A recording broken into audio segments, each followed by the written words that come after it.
Salutations. I'm Theodor von Sonnenberg, heir to the Sonnenberg fortune. I'm the host of today's program, Aircraft, a series dedicated to the air taxis of the most powerful and privileged among us. Today's episode is about Ron White and his unique jet. We'll be exploring its features and history. All that and more today on Aircraft, brought to you by Aviation.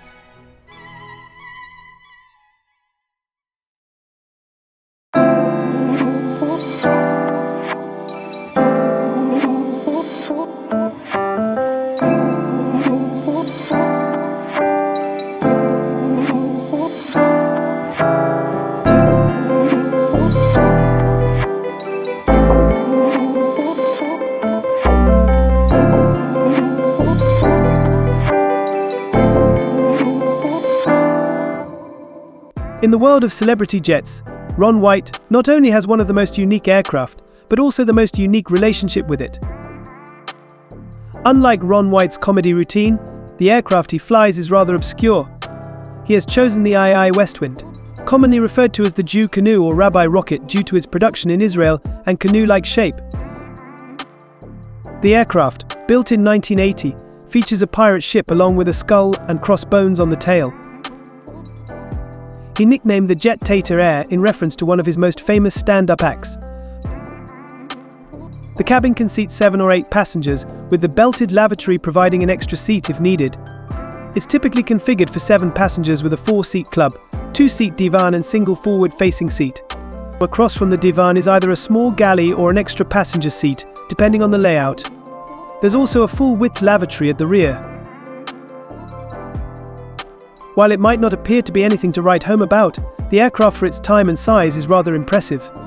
Able to fly non-stop from Las Vegas to Chicago and London to Istanbul, the IAI Westwind competes with newer business jets in its class when it comes to range. A maximum range of nearly 3,000 miles and cruise speed up to 390 knots. This plane fits Ron White's lifestyle comfortably. Compared to many celebrities, Ron White has a rather interesting relationship with his jet.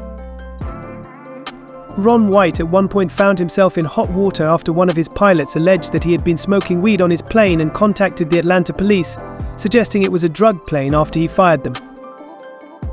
They had also alleged that, while he was intoxicated, he had stepped into the flight deck and threatened the pilots. The situation was later included in one of Ron White's stand-up bits. And there were such dickheads, they started following my plane around on a software called FlightAware, and if you know the tail number, you can follow any plane in the world anywhere it goes. And then right before I'd land in a town, they call the cops, tell them it's a drug plane, so the cops would come fuck with me. That's pretty fucking funny. Then they were on the news in Atlanta, where I live, both of these assholes live on the news going, Ron White is out of control. He gets drunk on his plane. He smokes pot on his plane. He has sex on his plane. I'm like, this is my plane we're talking about, right? Not like I did that shit on a Delta flight, for fuck's sake. No, my phone's off. Regardless of your opinion on his humor or lifestyle, most of us can agree that he loves his jet. He also has very high standards for the aircraft he flies. I flew here on a plane that big, like a pack of gum with 8 people in it. We took off from the Flagstaff Airport, Hair Care and Tire Center there. We're traveling at half the speed of smell. We got passed by a kite. I hope you enjoyed the video. What are your thoughts on Ron White's jet? And what other planes of privilege do you want featured?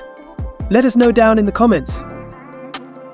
Be sure to like and subscribe for more content, and consider becoming a patron.